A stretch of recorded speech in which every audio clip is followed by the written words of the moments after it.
Dear students, welcome to 24th online class of Control System Engineering. In last chapter, we studied about the root locus and the rules through which we can sketch the root locus. Root locus gave us graphical representation of the path followed by closed loop system poles when the unknown parameter gain k is varied. We also studied how to achieve desired transient specification by adjusting the gain of closed loop system. Students, now we will start chapter 9, which is design through root locus. Students, by the end of this chapter, you will be able to design a compensator for closed loop system to improve the steady state error with the help of root locus. Also, you will be able to design a controller to improve the transient response of a system. Also, you will study to design a controller which will improve both transient and steady state error with the help of root locus. Dear students, contents of this lecture are Introduction to Controller Design and Ideal Proportional Integral Control,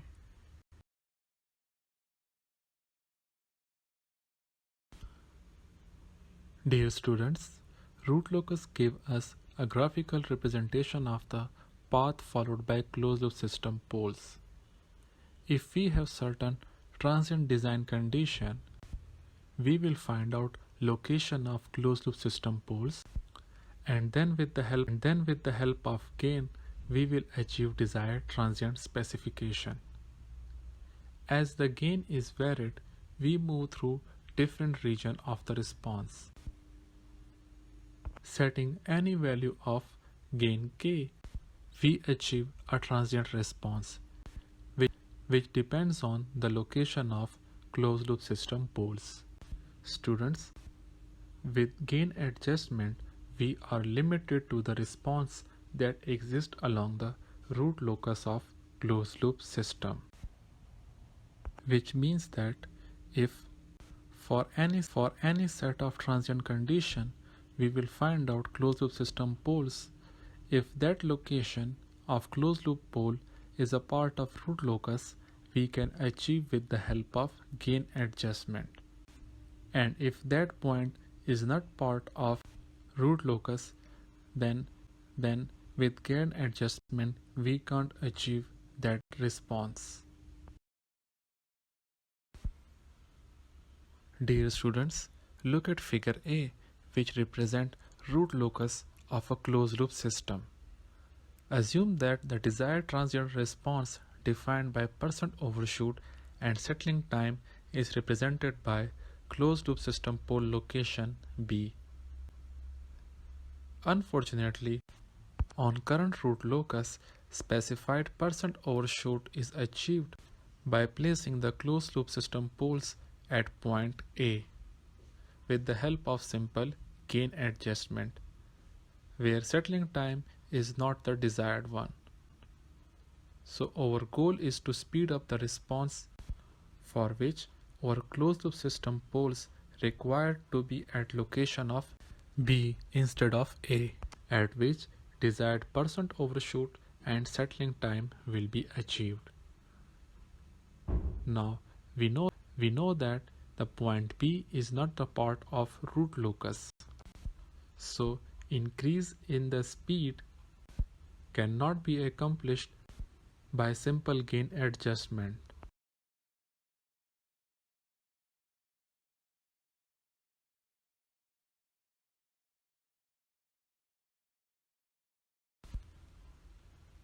Dear students, now if you look at figure B, which represents step responses for both pole location A and B, the response shows that for both pole location we have same overshoot, but response response due to pole at B is faster compared to poles at location A. Students, one way to solve our problem is to compensate our system with additional poles or zeros. The compensated system has a root locus which will pass through our desired pole location for some value of gain k. It may have disadvantage that compensating system with additional open loop poles and zeros can increase the order of the system with the subsequent effect on desired response.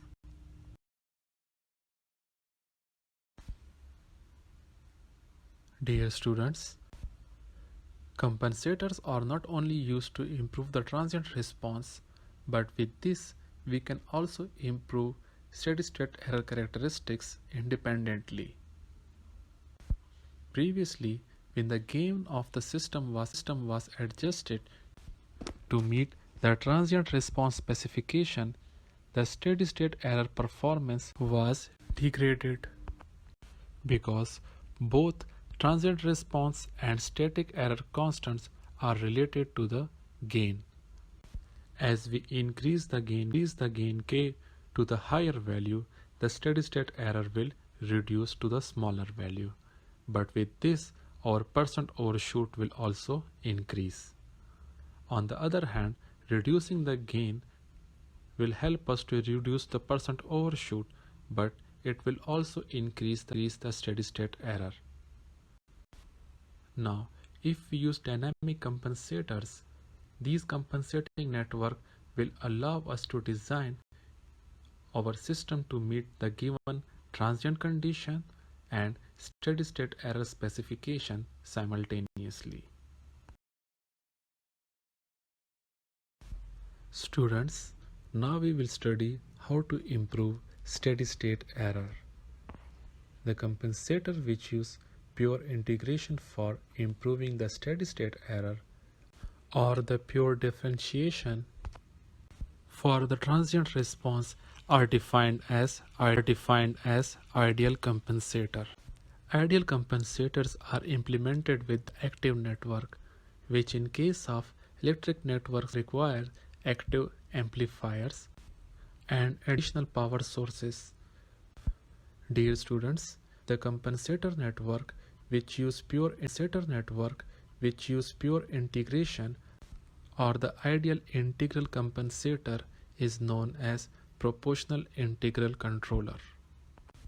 Students, on the other hand, those compensators which can be implemented with passive elements such as resistor and capacitor and don't require pure integration or differentiation are not the ideal compensator.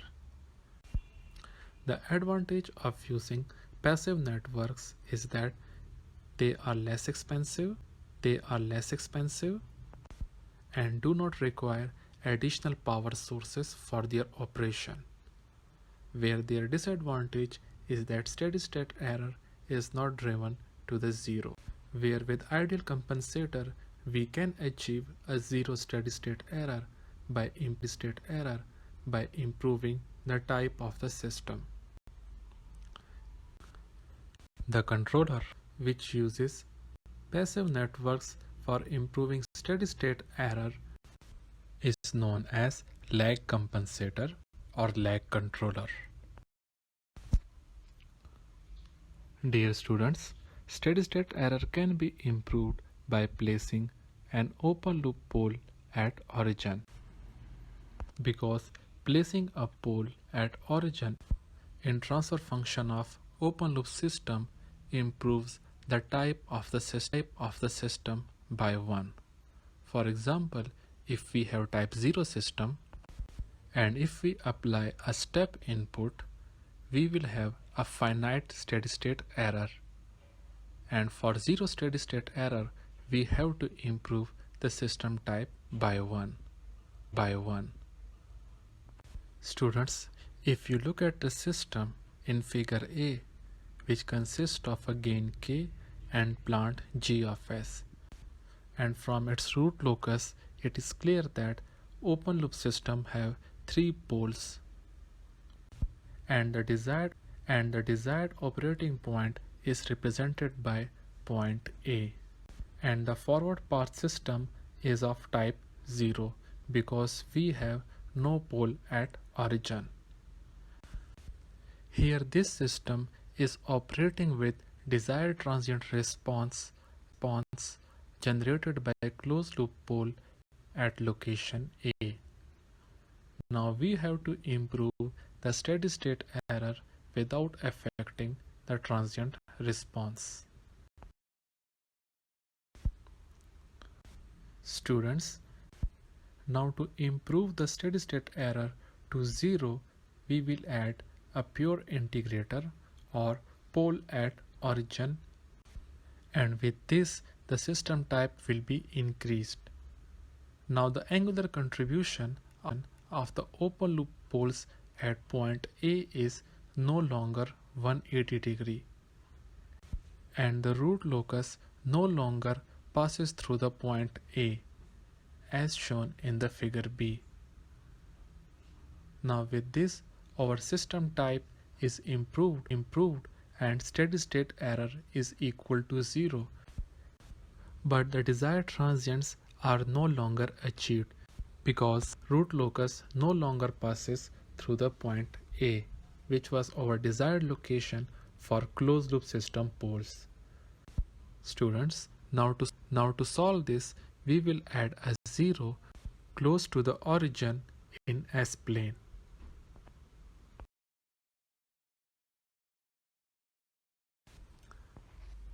Dear students, if you look at the figure, we have added a pole at origin to improve the steady state error, and we have added a 0 near to the origin.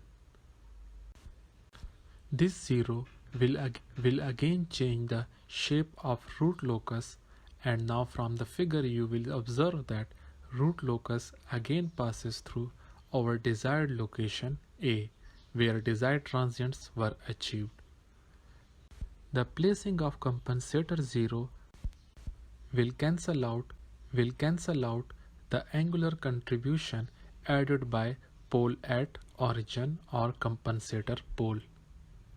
From the figure, the angular compensation added by the pole at origin is nearly equal to the angular compensation added by the 0. So their difference will be almost equal to 0. And the point A will be still the part of root locus. And the type of system is also improved, which makes the steady state error equal to 0. The gain required at the dominant pole is about the same as before the compensation, because the ratio of the length of compensator pole and compensator 0 is approximately unity.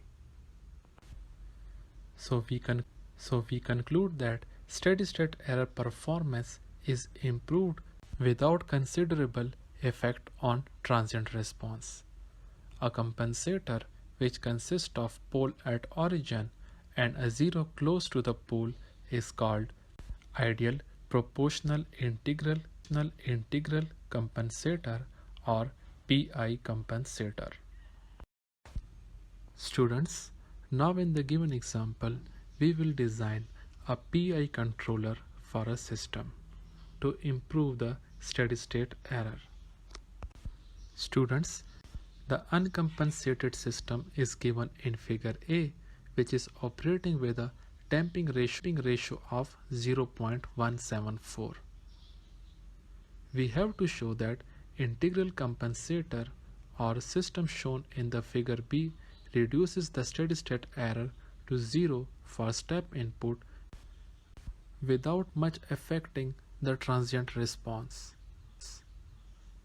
Second point is the compensating network is chosen with a pole at origin to increase the system type and a 0 at -0.1, which is near to the origin, so that the angular contribution of the compensator evaluated at original dominant second order pole is approximately equal to 0. So the original dominant second order closed loop pole will still be on the new root locus. Dear students, we will start the solution by analyzing uncompensated system and will determine the location of dominant second order poles.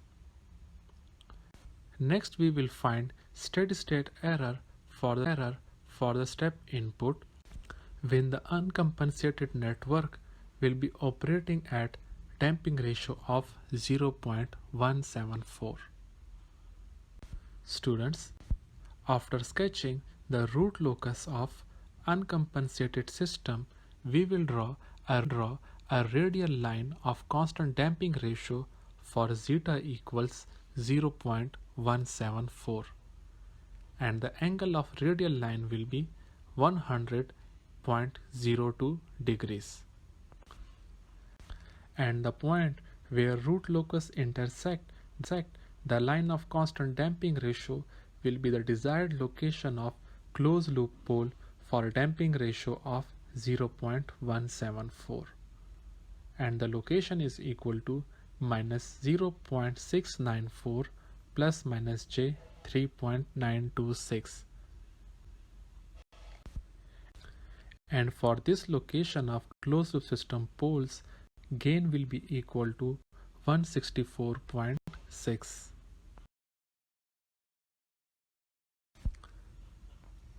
Dear students, now for the gain of 164.6, we will find out location of third closed loop pole, which is approximately equal to minus 11.61, and hence the higher order pole is much far away from the dominant pair of pole, so we have a better second order approximation.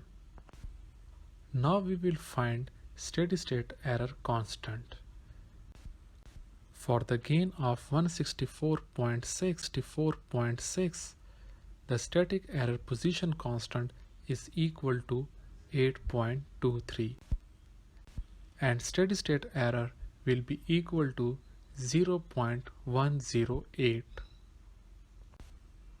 Now to make 0 the steady state error, we will add ideal integral compensator with a 0 at minus 0.1, which is shown in the figure. Now if you look at the figure, the third pole is at minus 11.55, which is again far away from the dominant pair of pole, so again we have a better second order approximation. Students, now if you compare the location of dominant pair of pole with the previous root locus,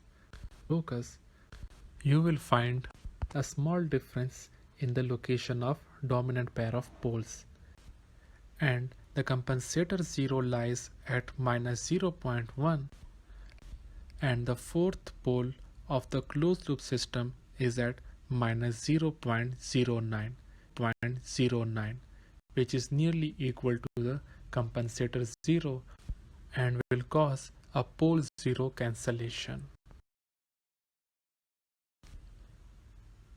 Dear students, step responses for compensated and uncompensated networks are plotted in the figure.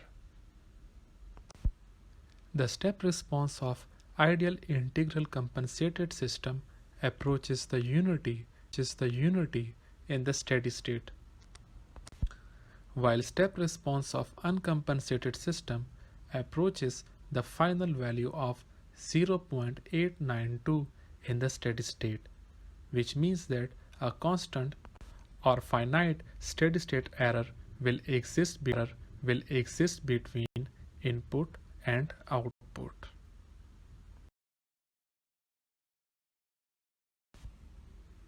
Dear students, Another method of implementing proportional integral network is shown in the figure. In this type of implementation, sum of proportional error and integral error are forwarded to the plant.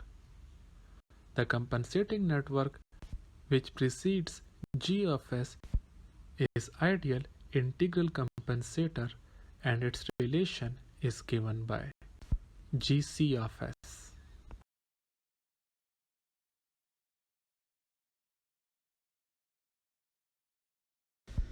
Now if any of you have any questions, please ask.